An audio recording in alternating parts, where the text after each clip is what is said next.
ఎస్డే news కి స్వాగతం. నేను సుధా. బులెటిన్ ముందుగా హెడ్లైన్స్. ఏపీలో పెట్టుబడులు పెట్టేందుకు తరలిరండి. దుబాయ్ వేదికగా పారిశ్రామికవేత్తలకు సీఎం చంద్రబాబు పిలుపు. విశాఖ ఎంవీపీలో నకిలీ కరెన్సీ తయారు చేస్తున్న ముఠా గుట్టురట్టు. నిందితుడిని అరెస్టు చేశామన్న డీసీపీ మేరీ ప్రశాంతి. విద్య, వైద్య రంగాలకు కూటమి ప్రభుత్వం ప్రాధాన్యతనిస్తుంది. సీఎం రిలీఫ్ ఫండ్ చెక్లను లబ్ధిదారులకు అందజేసిన deputy speaker Raghurama Krishnam Raju. Koyyuru ZPTC హత్య కేసులో 7 నిందితుల అరెస్టు. భూ వివాదమే హత్యకు కారణమన్న డీఎస్పీ శ్రావణి.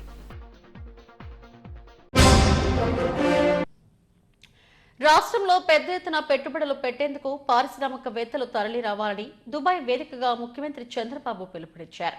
విశాఖలో నవంబర్లో జరగనున్న సిఐఐ పెట్టుబడుల భాగస్వామ్య సదస్సు నేపథ్యంలో ఇన్వెస్టర్స్ ను ఆకర్షించేందుకు పలు దేశాల్లోని ప్రధాన నగరాల్లో రోడ్ షోలు నిర్వహిస్తున్నారు. దీంట్లో భాగంగా దుబాయ్లో ఆయన పర్యటిస్తున్నారు. అక్కడి ప్రవాస భారతీయులు పారిశ్రామికవేత్తలతో సమావేశం నిర్వహించారు. గతంలో చాలాసార్లు దుబాయ్ నగరానికి వచ్చానని సీఎం చెప్పారు. మిమ్మల్ని చూస్తుంటే గర్వంగా ఉందని అన్నారు. 1995లో ఇంటర్నెట్ విప్లవం సమయంలో వచ్చి పెద్ద ఎత్తున పెట్టుబడులను ఆకర్షించగలిగామన్నారు. వికసిత్ భారత్ నుండి స్వర్ణాంధ్ర ప్రయాణంలో మెగా ప్రాజెక్టులను రాష్ట్రంలో ఏర్పాటు చేసేందుకు సిద్ధంగా ఉన్నామని చెప్పారు. విశాఖలో గూగుల్ డేటా సెంటర్, అమరావతిలో క్వాంటమ్ వ్యాలీ, కర్నూలులో డ్రోన్ సిటీ, తిరుపతిలో ఎలక్ట్రానిక్ సిటీ, ఇలా రాష్ట్రంలోని పలు నగరాల్లో సాంకేతిక అభివృద్ధి చేసేందుకు పెద్ద ఎత్తున పెట్టుబడుల అవసరం ఉందన్నారు. ఆంధ్రప్రదేశ్లో అన్ని అవకాశాలు ఉన్నాయని, పెట్టుబడులు పెట్టేందుకు ముందుకు రావాలని కోరారు. Everybody used to afraid of touching power sector. If you attempt power sector reforms, it won't be successful. Even Orissa is friends. By seeing all of you, I have come so many times to Dubai. This is not the first time. First time I became Chief Minister, I came here. Under the same time, 32 trillion US economy by 2047, $20,000 per capita income, 6 trillion exports. That is 10% of the global exports India is going to export. Andhra Pradesh, if you see here, policies also have created. One is aerospace, defense, food processing, leather and footwear, MSME, maritime, minor minerals, sports, textile, tourism, industry status for tourism, aviation, drones policy, electronic policy, cyclone prediction, even flood management, even thunderbolt prediction, immediately how to protect him. These are all we are using, and by getting all this information, we are using artificial intelligence. Come to Andhra Pradesh, you have seen my track record even earlier. We won't disappoint you. We will service at most efficiently. Once you decide to invest in Andhra Pradesh, it will be our project. That means investor and government project. We will do everything possible to complete your project and we will nurture. విశాఖలో నకిలీ currency తయారు చేసే ముఠా గుట్టరట్టయింది. మధ్యప్రదేశ్కు చెందిన ముఠా సభ్యుడిని పోలీసులు arrest చేశారు. Case వివరాలను డీసీపీ మేరీ ప్రశాంతి మీడియాకు వెల్లడించారు. ఎంవీపీ పోలీస్ స్టేషన్ కు కూతవేటు దూరంలోని నకిలీ నోట్ల తయారీ గుట్టుగా సాగుతుంది. పోలీసులకు అందిన సమాచారంతో టాస్క్ ఫోర్స్, ఎంవీపీ పోలీసులు సంయుక్తంగా దాడి చేశారు. ఎంవీపీ కాలనీలోని ఓ ఇంట్లో దొంగ నోట్లను తయారు చేస్తున్నారు. 200, 500 నోట్లను తయారు చేస్తుండగా రెడ్ హ్యాండెడ్ గానే పోలీసులు పట్టుకున్నారు. మధ్యప్రదేశ్కు చెందిన ముఠా ఈ వ్యవహారాన్ని గుట్టుగా సాగిస్తుంది. ముఠా సభ్యుడు శ్రీరామ్ అలియాస్ గుప్తాను అరెస్టు చేశామని డీసీపీ మేరీ ప్రశాంతి తెలిపారు. ప్రసాద్ అనే మరో నిందితుడు పరారీలో ఉన్నాడని చెప్పారు. ప్రింటర్, నోట్లకు తయారీకి వినియోగించే పేపర్లు, colour chemicals bottles, green thread ను స్వాధీనం చేసుకున్నామని తెలిపారు. అందరికీ నమస్కారం.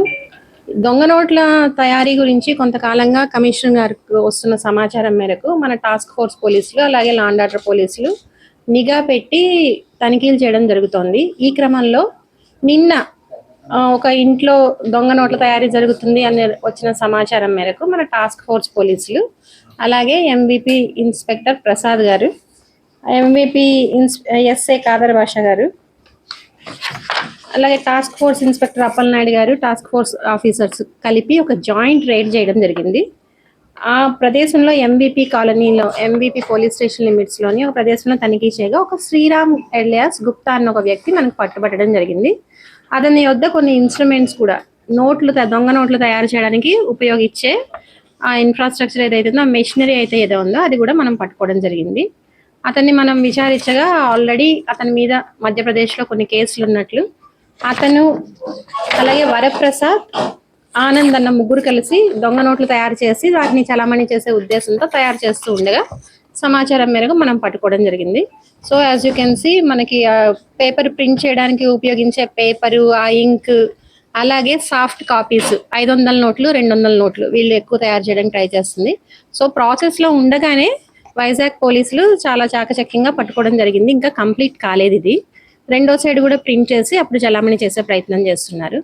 సో దొంగ నోట్లు అన్నది ఆర్థిక వ్యవస్థను దెబ్బతీస్తాయి అవి. సో చాలా సీరియస్ అఫెన్స్ ఇది. చూడ్డానికి ఏదో ఒక నోటు 2 నోట్లు అనుకోవచ్చు, కానీ ఇవి భారతదేశ ఆర్థిక వ్యవస్థ మీద జరిగే దాడిగా కూడా మనం చూడాలి. సో దీన్ని, ఇంత పెద్ద నేరాన్ని జరగకుండా ఆపిన టాస్క్ ఫోర్స్ పోలీసుల్ని అలాగే ఎంవిపి ఇన్స్పెక్టర్ని సిపి సార్ అభినందిస్తూ సిపి సార్ చేతుల మీదుగా వాళ్ళకి అప్రిసియేషన్ కూడా ఇవ్వడం జరుగుతోంది. నకిలీ నోట్లు దేశ ఆర్థిక వ్యవస్థను దెబ్బతీస్తాయని పోలీసులు తెలిపారు. ఇలాంటి నేరాల పట్ల అప్రమత్తంగా ఉండటమే కాకుండా సమాచారం తెలిస్తే పోలీసులకు తెలియజేయాలని డీసీపీ కోరారు. దొంగ నోట్ల ముఠా గుట్టురట్టు చేసిన టాస్క్ ఫోర్స్, ఎంవిపి పోలీసులను సిపి బాక్షి అభినందించారు.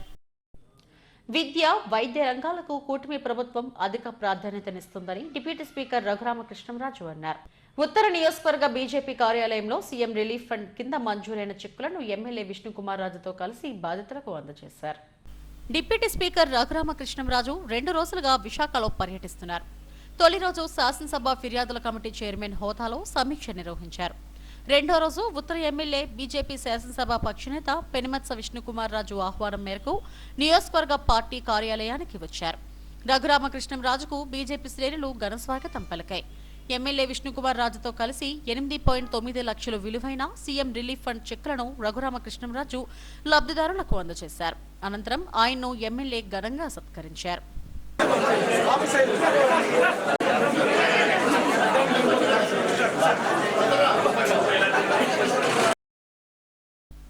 ప్రజా ఆరోగ్యమే పరమావధిగా కూటమి ప్రభుత్వం పనిచేస్తుందని డిప్యూటీ స్పీకర్ రఘురామకృష్ణంరాజు అన్నారు. ముఖ్యమంత్రి సహాయ నిధి కింద మంజూరయ్యే చెక్కుల విషయంలో వేగవంతమైన ప్రాసెస్ జరుగుతుందని చెప్పారు. ఎన్టీఆర్ వైద్య సేవకు 250 కోట్లు విడుదల చేశారని, వచ్చే వారంలో మరో 250 కోట్లు విడుదలవుతాయని తెలిపారు. మంత్రి లోకేష్ విద్యకు అధిక ప్రాధాన్యతనిస్తూ పాఠశాలలను ఆధునీకరిస్తున్నారని, మరో డిఎస్సి త్వరలోనే రానుందని చెప్పారు. గూగుల్ డేటా సెంటర్ ఏర్పాట్లతోనే లక్షలాది మందికి ఉపాధి దొరుకుతుందని చెప్పడం లేదని, ఈ సెంటర్ ద్వారా ఏర్పడ్డ అనుబంధ పరిశ్రమలతో లక్షలాది మందికి ఉద్యోగాలు వస్తాయన్నారు. శాసనసభ సమావేశాలకు జగన్ వచ్చి తన వాణిని వినిపించాలని కోరారు. ఒకసారి ఇదే కార్యక్రమం చేపడుతున్నాం. చాలా మంచి కార్యక్రమం, చాలా ఫాస్ట్గా కూడా ప్రాసెస్ చేస్తున్నారు ముఖ్యమంత్రి గారి ఈ సహాయ నిధి. సో తప్పకుండా దీంతో పాటు ఆ కార్యక్రమంలో పాల్గొంటానని చెప్పి ఆయన అడిగిన వెంటనే చాలా సంతోషంగా ఇక్కడికి రావడం జరిగింది. ఇక్కడికి విచ్చేసిన కార్పొరేటర్స్, ఈయన నియోజకవర్గానికి సంబంధించిన మొత్తం కూటమి కార్పొరేటర్స్ అందరినీ కూడా ఇక్కడ కలవటం నాకెంతో సంతోషంగా ఉంది. ఈ కార్యక్రమం గురించి ఇదే ప్లస్ ఎన్టీఆర్ వైద్య సేవ కూడా మనం చూస్తున్నాం. ఎంతోమంది, కొన్ని లక్షల మంది ఈ సేవలు పొందుతున్నారు. కొంచెం పేమెంట్ ఆర్థిక మరి గతంలో మరి అప్పులు మరీ ఎక్కువగా ఉన్నందువల్ల ఆర్థికంగా ఇబ్బంది ఉన్నప్పటికీ కూడా మరి నిన్న సాయంత్రం ఒక 250 కోట్ల రూపాయలు ఎన్టీఆర్ వైద్య సేవ నిమిత్తం రిలీజ్ చేయడం జరిగింది. త్వరలో వచ్చే వారంలో ఇంకొక 250 కోట్లు రిలీజ్ చేస్తామని కూడా ముఖ్యమంత్రి మంత్రివర్యులు సత్యకుమార్ యాదవ్ గారు చెప్పడం కూడా జరిగింది.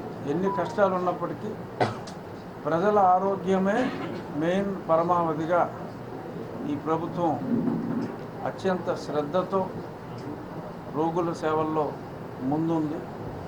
అక్కడ ముఖ్యమంత్రి గారి చొరవ, అలాగే మరి భారతీయ జనతా పార్టీ సత్యకుమార్ యాదవ్ గారి చొరవ, ఏ అవసరమైనా సరే కేంద్రం నుంచి ఆయన తీసుకొచ్చే సహకారం, రాష్ట్ర హెల్త్ మినిస్ట్రీకి సంబంధించి రేపు కొత్త హాస్పిటల్స్ కానీ రకరకాల వైద్య సేవలు ఇవన్నీ కూడా అందుబాటులోకి తీసుకొచ్చి రేపు రాబోయే రోజుల్లో హెల్త్ ఇన్సూరెన్స్ అందరికీ 25 లక్షల రూపాయల వరకు కూడా కుటుంబానికి ఉపయోగపడే విధంగా ప్రతి ఒక్కరికి, అంటే రేషన్ కార్డుకి సంబంధం లేకుండా కూడా హెల్త్ కార్డుని ఇచ్చే దిశగా ఈ ప్రభుత్వం ముందుకి వెళ్ళబోతోంది.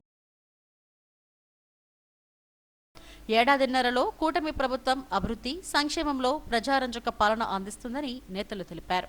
ఈ కార్యక్రమంలో నాయకులు శ్యామల దీపిక, కార్పొరేటర్లు ఉషశ్రీ, ఆళ్ల లీలావతి తదితరులు పాల్గొన్నారు. రాష్ట్రంలో సంచలనం సృష్టించిన కొయ్యూరు జెడ్పీటీసీ వారా నోకరాజు హత్య కేసులో 7 నిందితులను పోలీసులు అరెస్టు చేశారు. డీఎస్పీ శ్రావణి కేసుకు సంబంధించిన వివరాలను మీడియాకు తెలిపారు. రోలుగుంట మండలం ఎంకేపట్నం రెవెన్యూ పరిధిలోని చటర్జీపురం గ్రామంలో సర్వే నెంబర్ 139లో 10.83 ఎకరాల భూమి ఉంది. ఈ భూమి అంశంలో మృతుడు వారా నోకరాజు భూమి కొన్నప్పటి నుండి చటర్జీపురానికి చెందిన కొందరు వ్యక్తులతో తగాదాలు జరుగుతున్నాయన్నాయి. దీనిపై పోలీస్ స్టేషన్లో కేసు నమోదైంది. ఈ నెల 20న ఉదయం 11 గంటల సమయంలో వారా నోకరాజు మరికొంతమందితో భూమి వద్దకు వస్తున్న సమయంలో కేదారి రాజబాబు చూసి నీలాపు అప్పలనాయుడుకు ఫోన్ చేశారు. దీంతో కొంతమంది కత్తులు, కర్రలు పట్టుకొని వచ్చారు. ఈ తరుణంలో జరిగిన ఘర్షణలో నూకరాజును కొట్టి చంపేశారు. దీనిపై కేసు నమోదు చేసి పూర్తి స్థాయిలో దర్యాప్తు చేశామని డీఎస్పీ శ్రావణి తెలిపారు. నూకరాజును హత్య చేసిన 7 నిందితులను అరెస్టు చేశామని తెలిపారు. 20వ తారీఖు ఉదయం 11కి కొయ్యూరు జెడ్పీటీసీ అయినటువంటి వారా నూకరాజు గారిని హత్య చేయడం జరిగింది. ఆయన భూమి 10.83 ఎకర్స్ రోళ్ళగుంటలో ఉంది, సర్వే నెంబర్ 139లో. అది చూసుకుని అక్కడ తుప్పలు గట్టా క్లియర్ చేయడానికి అని చెప్పేసి ఆయన వస్తే ఇన్ఫర్మేషన్ ఈ అక్యూజ్డ్ పార్టీ ఎవరైతే ఉన్నారో అక్కడే గుడిసెలు వేసుకుని జీవిస్తూ ఉన్నారో వాళ్ళు మంచి సమయం కోసం చూశారు. ఎప్పుడైతే ఈయన వెళ్ళారో ఈయన మీద కత్తులతో అండ్ కర్రలతో దాడి చేసి ఈయన్ని చంపటం అనేది జరిగింది. విషయం తెలియగానే సంఘటనా స్థలానికి SI Rolugunta and CI Kothakota వెళ్ళి we have used all technical and other means to gather all the evidences and subsequent గా ఈ ఎవిడెన్సెస్ అన్ని గ్యాదర్ చేశాక మాకు ఆన్ రిలయబుల్ ఇన్ఫర్మేషన్ నిన్న ఈ అక్యూజ్డ్ ఎవరైతే ఉన్నారో వాళ్ళ గుడిసెల దగ్గర తిరుగుతున్నారు అని ఇన్ఫర్మేషన్ వచ్చింది. దాన్ని బేస్ చేసుకుని వెళ్ళి నిన్న వాళ్ళని అరెస్ట్ చేయడం జరిగింది. దీంట్లో టోటల్ గా 7 అక్యూజ్ ని అరెస్ట్ చేయడం జరిగింది. వీళ్ళంతా అక్కడే గుడిసెలు వేసుకుని ఉండటం, వీళ్ళకి వారా నూకరాజు గారికి ప్రీవియస్ గానే ఈ ల్యాండ్ కి సంబంధించి కొన్ని డిస్ప్యూట్స్ ఉండటం జరిగింది. దానికి సంబంధించే వీళ్ళు మర్డర్ చేశారని వాళ్ళ స్టేట్మెంట్స్ లో వాళ్ళు చెప్పారు. సో ఈ రోజు వీళ్ళని మనం అరెస్ట్ చేసి కోర్టుకి రిమాండ్ కి ప్రొడ్యూస్ చేస్తాం. ఈ మర్డర్ వెనకాల ఉన్న వాళ్ళని కూడా ఇన్వెస్టిగేట్ చేస్తున్నాము. Investigation still going on. As of now ఒక 7 అక్యూజ్ అయితే అరెస్ట్ చేశాము. ఇది కంప్లీట్లీ ఎస్పీ గారు నేను మానిటర్ చేస్తున్నాము ఇన్వెస్టిగేషన్ సంబంధించి. సో ఎవరైనా వెనకున్నా సరే if we get information in investigation మేము 7 నిందితులు పక్కా ప్రణాళికతో జెడ్పీటీసీ నూకరాజును హతమార్చారని పోలీసులు తెలిపారు. నిందితులను కోర్టులో హాజరుపరిచామని చెప్పారు.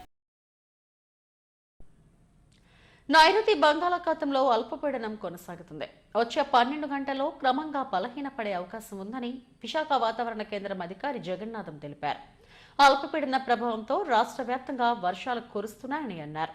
గుంటూరు, ప్రకాశం, నెల్లూరు, చిత్తూరు, కర్నూలు జిల్లాలతో పాటు యానాంలో ఆకస్మిక వరదలు వచ్చే అవకాశం ఉందని పేర్కొన్నారు. మత్స్యకారులు చేపల వేటకు వెళ్లొద్దని సూచించారు. ఉత్తర అంతర్గత తమిళనాడు మరియు దక్షిణ అంతర్గత కర్ణాటక మధ్య అల్పపీడనంగా బలహీనపడింది. ఇప్పుడు ప్రస్తుతం అది దక్షిణ అంతర్గత కర్ణాటక పరిసర ప్రాంతాల్లో కొనసాగుతుంది. దీనికి అనుబంధంగా ఉపరితల ఆవర్తనం మధ్య ట్రోపావరణం వరకు విస్తరించి ఉన్నది. ఇది తదుపరి కొన్ని గంటలలో అంటే 24 గంటల్లో ఉత్తర కర్ణాటక వైపు పయనించే అవకాశం ఉన్నది. ఇది కాకుండా నిన్న దక్షిణ అండమాన్ పరిసర ప్రాంతాల్లో ఉన్న ఉపరితల ఆవర్తనం ఈరోజు అండమాన్ పరిసర ప్రాంతాల నుంచి ఇప్పుడు ఆగ్నేయ బంగాళాఖాత పరిసర ప్రాంతాలలో ఉపరితల ఆవర్తనంగా కొనసాగుతుంది. దానికి అనుబంధంగా ఉపరితలంగా ఈ ఆవర్తనం 5.8 కిలోమీటర్ల ఎత్తు వరకు విస్తరించి ఉన్నది. దీని ప్రభావం వలన రేపు అనగా 24వ తేదీ నాటికి ఈ ఉపరితల ఆవర్తనం ఆగ్నేయ బంగాళాఖాతం దానికి ఆనుకుని ఉన్న తూర్పు మధ్య బంగాళాఖాతంలో అల్పపీడనంగా పరిణామం చెందే అవకాశం ఉంది. ఇది తదుపరి పశ్చిమ వాయువ్య దిశలో పయనించి ఇంకొంచెం సుస్పష్టంగా మారే అవకాశం ఉన్నది. ఈ కారణాల వల్ల కోస్తా జిల్లాల్లో ముఖ్యంగా ఉత్తర కోస్తాలో రాబోయే 5 రోజులు కూడా పలు ప్రాంతాలలో తేలికపాటి నుంచి మోస్తరు వర్షం, 5వ రోజున అత్యధిక ప్రాంతాలలో 6వ రోజు, 7వ రోజు మళ్ళీ పలు ప్రాంతాల్లో వర్షం పడే అవకాశం. అంటే రాబోయే వారం రోజులు కూడా ఉత్తర కోస్తాలో పలు ప్రాంతాలలో తేలికపాటి నుంచి మోస్తరు వర్షం పడే అవకాశం ఉంది. ఇక దక్షిణ కోస్తాలో ఈ 2 రోజులు అత్యధిక ప్రాంతాలలో తేలికపాటి నుంచి మోస్తరు వర్షం ఉండే అవకాశం ఉంది. తదుపరి 3 రోజులు ఎక్కువ ప్రాంతాలు అంటే పలు ప్రాంతాల్లో తేలికపాటి నుంచి మోస్తరు వర్షం ఉంది. మళ్ళీ 6వ రోజున అత్యధిక ప్రాంతాల్లో వచ్చే అవకాశం ఉంది. 7వ రోజు నాటికి దక్షిణ కోస్తాలో వర్షం యొక్క క్షేత్రీయ విస్తృతి తగ్గే అవకాశం. వీడియో జర్నలిస్ట్ విరియాల శివప్రసాద్ గుండెపోటుతో మృతి చెందారు. గత 2 ఏళ్లుగా అనారోగ్య సమస్యలతో బాధపడుతున్న శివప్రసాద్ బుధవారం తుదిశ్వాస విడిచారు. కేఆర్ఎం కాలనీలోని నివాసం వద్ద ఆయన భౌతిక కాయాన్ని ఉంచారు. ప్రింట్ అండ్ ఎలక్ట్రానిక్ మీడియాకు చెందిన జర్నలిస్టులు, వివిధ యూనియన్ నాయకులు, రాజకీయ నేతలు, కుటుంబ సభ్యులు శివప్రసాద్కు ఘన నివాళులు అర్పించారు. మృతుడు శివప్రసాద్ భార్య అన్నపూర్ణ భౌతిక కాయం వద్ద బోరున విలపించారు. విరియాల శివప్రసాద్ వీడియో జర్నలిస్టుగా మీడియా రంగంలో విశిష్ట సేవలందించారు. ఈటీవీ, ఎన్టీవీ, హెచ్ఎంటీవీతో పాటు పలు ఛానళ్లలో పనిచేశారు. ఎస్డీవీ న్యూస్ ఛానల్లో కూడా వీడియో జర్నలిస్టుగా సేవలందించారు. శివప్రసాద్ అందరితోనూ అన్యోన్యంగా ఉంటూ ఆప్యాయంగా పలకరించేవారు. కెమెరా పనితనంలోనూ ఆయన ఓ ప్రత్యేక గుర్తింపు తెచ్చుకున్నారు. యుద్ధ సమయాల్లో కూడా వీడియో చిత్రీకరించిన అనుభవం ఆయన సొంతం. విధి నిర్వహణలో ఎన్ని ఒడిదుడుకులు ఎదురైనా కష్టపడి పనిచేసి యాజమాన్యాల వద్ద ప్రశంసలు పొందారు. సౌమ్యుడిగా మంచి పేరు సంపాదించుకున్న శివప్రసాద్ ఇక లేరనే వార్త పాత్రికేయులు, మీడియా మిత్రులు జీర్ణించుకోలేకపోతున్నారు. ఆయన అంతిమయాత్ర అశ్రు నయనాలతో సాగింది. శివప్రసాద్ మృతి జర్నలిస్టులకు తీరని లోటని పలువురు ఆవేదన వ్యక్తం చేశారు.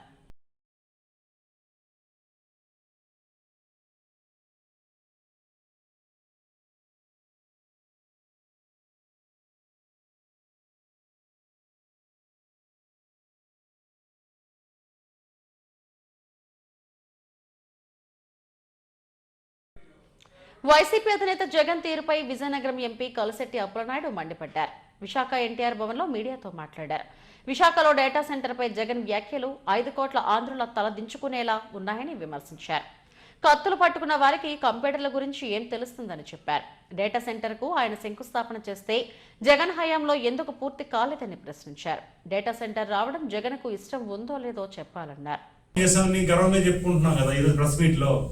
నేను అడుగుతున్న జగన్మోహన్ రెడ్డి గారు, మీరు ఆ రోజే మీరు శంకుస్థాపన చేస్తే 25 వరకు మీరు మొన్న ఎన్నికల వరకు మీరు ఉన్నారు కదా, మరి ఎందుకు ఇంప్లిమెంటేషన్ చేయలేదు? మిమ్మల్ని చూసి వెనక్కి వెళ్ళారా? భయపడ్డారా? మీ దందాలు చూసి ఇబ్బంది అవుతుందని ఆ సెంటర్ వెనక్కి వెళ్ళిందా? మిగతా అడిగారు. ఈరోజు ఇది మాట్లాడుతుంది కాదు, నువ్వేం చెప్తున్నావు హైదరాబాద్ చంద్రబాబు నాయుడు గారు చేయలేదు, చాలా మంది చేశారని.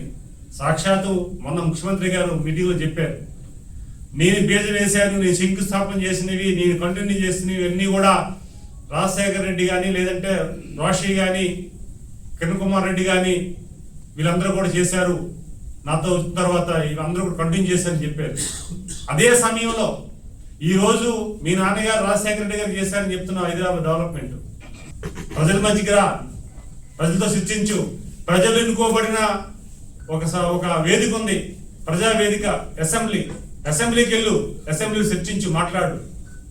కానీ ఏదో ప్యాలెస్లో కూర్చొని 4 గోడల మధ్య పెట్టి మీ మీడియాతో మాట్లాడి ఇదంతా ప్రభుత్వం ఏదో చేస్తున్నారని ఒక మాయమాట చెప్పి ప్రజలు కూడా భయభ్రాంతి గురి చేసి భవిష్యత్తు జగన్మోహన్ రెడ్డి చేతిలో ఉంటే భావితరులు ఇబ్బంది అవుతుందని త్యాగం చేసిన పవన్ కళ్యాణ్ గారి కోసం చూసి ఖచ్చితంగా చెప్తున్నాను, ఈ రోజు కూటమి ప్రభుత్వం భావితరుల సంపద ఇవ్వడానికి ఈ రోజు అందరూ కూడా త్యాగం చేసి, ఈ రోజు ధైర్యం చేసి, ఈ రోజు ముందుకు వచ్చి ఒక కూటమిగా ఉండి ఈ రోజు ప్రజలకి సేవ చేస్తున్న అవకాశం ఇచ్చారు ప్రజానీకం.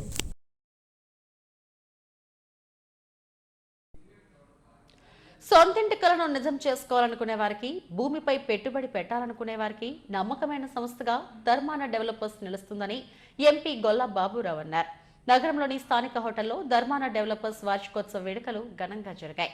ఎంపీ గొల్లా బాబురావు ముఖ్య అతిథిగా హాజరయ్యారు. రాష్ట్ర గిడ్డంగుల సంస్థ మాజీ చైర్మన్ సత్తి రామకృష్ణారెడ్డి, వైసీపీ తూర్పు ఇన్ఛార్జ్ మొల్లి అప్పారావు, సీనియర్ నాయకుడు రాజులపల్లి శ్రీనివాసరెడ్డి తదితరులు హాజరయ్యారు. సంస్థ managing director Dharmana Anand, director Raviraju వర్మలు అతిథులను ఘనంగా సత్కరించారు. ధర్మాన డెవలపర్స్ లో సేవలందించిన సిబ్బందికి అతిథుల చేతుల మీదుగా జ్ఞాపికలు అందజేసి సత్కరించారు. ఒడిదుడుకులతో ఉన్న రియల్ ఎస్టేట్ రంగంలో ముందుకు వెళ్లడం సులువేమీ కాదని ఎంపీ బాబురావు అన్నారు. హంబల్ ఫ్యామిలీ నుండి వచ్చిన 2 యువకులు కష్టపడి సంస్థను స్థాపించి విజయవంతంగా నడిపిస్తున్నారని చెప్పారు.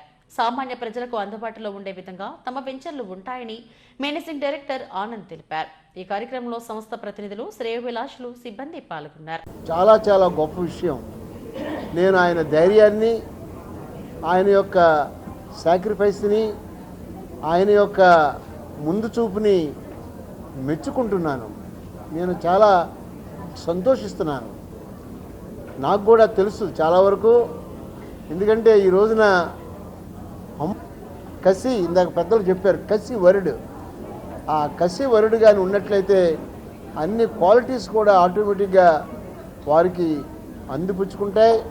కాబట్టి ఈ శుభ సందర్భంలో మేమందరం కూడా వారికి చేదోడు వాదోడుగా ఉండి, నేను మళ్ళీ చెప్తున్నాను, ఈ విషయంలో మా శ్రీనివాసరెడ్డి గారు ఏ పని చేసినా అది సక్సెస్ అవుతుంది అనటంలో నేను కూడా ఒక భాగస్వామిని. విల్లాస్ కట్టి ఇవ్వడం కాదండి, ఓన్లీ ఫర్ 400-500 స్క్వేర్ యార్డ్స్లో విల్లా కట్టుకుని అనువుగా ఉండే స్థలాన్ని మనం ఉడా అప్రూవల్తో, రేరా అప్రూవల్తో కలిపి మనం ఈ ప్రాజెక్ట్ని స్థాపించిన 1 ఇయర్లోనే అద్భుతమైన రిజల్ట్ ఇచ్చాం. మళ్ళీ ఇప్పటి నుంచి ఈ రోజు నుండి మనం ఒక 5 ప్రాజెక్టులు స్టార్ట్ చేయబోతున్నాం. ఈ 5 ప్రాజెక్టులు కూడా మరొక్కసారి 3-4 మంత్స్లో మా టీం అంతా ఉంది కాబట్టి ఒక 500 మెంబర్స్ ఉన్నారు. వీళ్ళందరితో కలిపి మినిమం 3 to 5 మంత్స్లో క్లోజ్ చేసి మరొక్కసారి మంచి మీటింగ్ జరుపుకోవాలనేది, దీనికోసమే ఈ యానివర్సరీ ఫంక్షన్ చేస్తున్నాం. ఇలా అంటోళ్ళని పైకి పోతామంటే ఆయన కూడా నా మాట గౌరవించి ఈ సభకు రావడం జరిగింది. అలాగే సత్యరామకృష్ణారెడ్డి గారు అయితేమి, మొల్లెప్పారావు గారు అయితేమి. ముందు మీకు ఓ విషయం చెప్పేస్తున్నాను. నేను కూడా వ్యాపారానికి ప్రారంభించినప్పుడు, కొత్తలో వచ్చినప్పుడు సత్యరామకృష్ణారెడ్డి గారు అప్పటికే వ్యాపారస్తుడు, నేను కూడా వ్యాపారం, ఇద్దరం ఒకసారి వచ్చాను. అని నాకన్నా సీనియర్ కొంచెం. అయితే ఈరోజు నేను ఇక్కడ మాట్లాడుతున్నానంటే సత్యరామకృష్ణారెడ్డి లేని నేను. ఐటీ విశ్వనగరంగా విశాఖ మారుతుందని మంత్రి కొల్లు రవీంద్ర అన్నారు. గాజువాక తెలుగు యువత ఆధ్వర్యంలో గూగుల్ డేటా సెంటర్ ఒప్పందంపై విద్యార్థులకు అవగాహన కల్పించారు. పార్టీ కార్యాలయంలో జరిగిన కార్యక్రమానికి మంత్రి Kollu Ravindra, mayor Peela Srinivasa Rao, MLA Palla Srinivasa Rao, MLC Chiranjeevi Rao, deputy mayor Dalli Govindarajulu హాజరయ్యారు. దేశంలోనే అతిపెద్ద ప్రాజెక్టు తెచ్చిన ఘనత సీఎం చంద్రబాబు, మంత్రి లోకేష్లకే దక్కుతుందని నేతలు తెలిపారు. రాష్ట్రంలోని యువత ఉద్యోగాల కోసం వేరే రాష్ట్రాలకు వెళ్లాల్సిన అవసరం లేదని, ఆ దిశగా పరిశ్రమలను తమ ప్రభుత్వం తీసుకువస్తుందని చెప్పారు. విశాఖ రాబోయే 10 ఏళ్లలో ఐటీ హబ్గా మారబోతుందన్నారు. ఈ కార్యక్రమంలో కార్పొరేటర్లు, నాయకులు పాల్గొన్నారు.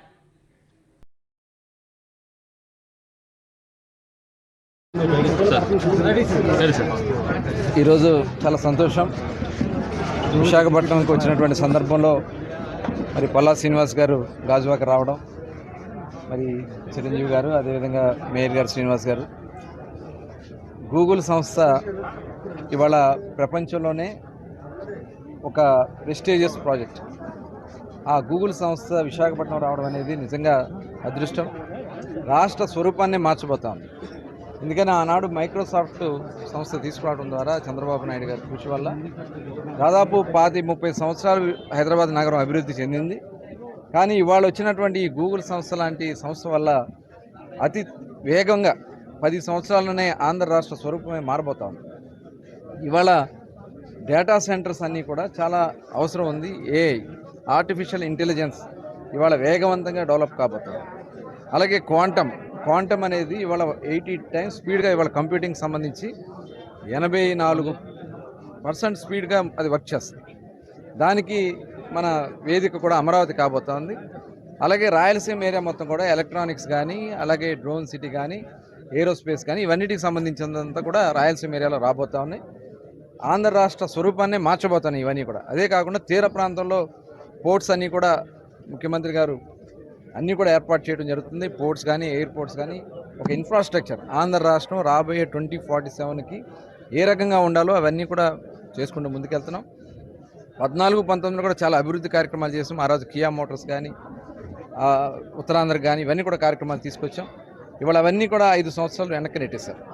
ఇవాళ ఏదైతే స్టీల్ ప్లాంట్ని ప్రైవేటీకరణ కాకుండా ఆపగలిగాం, దాన్ని కేంద్రం కూడా సపోర్ట్ చేసి డబ్బులు ఇచ్చారు. అదేవిధంగా మరి రైల్వే జోన్ తీసుకురాగలిగాం.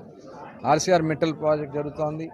కానీ కొన్ని ప్రాజెక్టులు ఇవాళ ఏదైతే బీపీసీఎల్ కానీ, ఇక్కడ బర్డ్రక్ పార్క్ కానీ ఈ కార్యక్రమాలకి అడుగడుగున అడ్డం పడటానికి ఇవాళ వైసీపీ నాయకులు పనిచేస్తున్నారు. గూగుల్ కూడా విమర్శిస్తాం.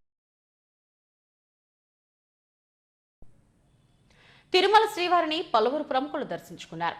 మిరాయి హీరో తేజ సజ్జా, దర్శకుడు కార్తీక్, మాజీ క్రికెటర్ చాముండేశ్వరనాథులు వేర్వేరుగా శ్రీవారి సేవలో పాల్గొన్నారు. ఆలయ అధికారులు స్వాగతం పలికి శ్రీవారి దర్శన ఏర్పాట్లు చేశారు. ఆలయం వెలుపల హీరో తేజ మీడియాతో మాట్లాడారు. మిరాయి చిత్రాన్ని ఆదరించిన ప్రేక్షకులకు ధన్యవాదాలు తెలిపారు. సినిమా ఘన విజయం సాధించడంతో శ్రీవారి ఆశీస్సులు పొందేందుకు వచ్చారని చెప్పారు. త్వరలో తన కొత్త చిత్రం విశేషాలను తెలియజేస్తారని అన్నారు.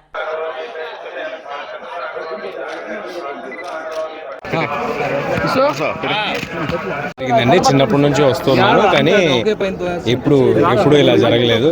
ఏదో సోమవారం పిలుచుకున్నారన్నట్టు అంత బాగా జరిగింది దర్శనం. అండ్ కేవలం థ్యాంక్స్ చెప్పుకోవడానికి వచ్చాము. నేను మా డైరెక్టర్ కార్తిక్ ఇద్దరం. సో ఇంకా పెద్ద ఆలోచనలు, పెద్ద డ్రీమ్స్ ఇంకా చాలా ఉన్నాయి. బ్లెస్సింగ్స్ తీసుకోవడానికి వచ్చాం. నెక్స్ట్ ఇప్పుడు అనౌన్స్ చేస్తాం అనుకున్నాం. హెడ్లైన్స్ మరోసారి. ఏపీలో పెట్టుబడులు పెట్టేందుకు తరలిరండి. దుబాయ్ వేదికగా పారిశ్రామికవేత్తలకు సీఎం చంద్రబాబు పిలుపు. విశాఖ ఎంవీపీలో నకిలీ కరెన్సీ తయారు చేస్తున్న ముఠా గుట్టురట్టు, నిందితుడిని అరెస్టు చేశామన్న డీసీపీ మేరీ ప్రశాంతి. విద్య, వైద్య రంగాలకు కూటమి ప్రభుత్వం ప్రాధాన్యతనిస్తుంది. సీఎం రిలీఫ్ ఫండ్ చెక్లను లబ్ధిదారులకు అందజేసిన deputy speaker Raghurama Krishnam Raju. Koyyuru ZPTC హత్య కేసులో 7 నిందితుల అరెస్టు. భూ వివాదమే హత్యకు కారణమన్న డీఎస్పీ శ్రావణి. ఇవి ఇప్పటివరకు నా బులెటిన్ అప్డేట్స్. నమస్తే.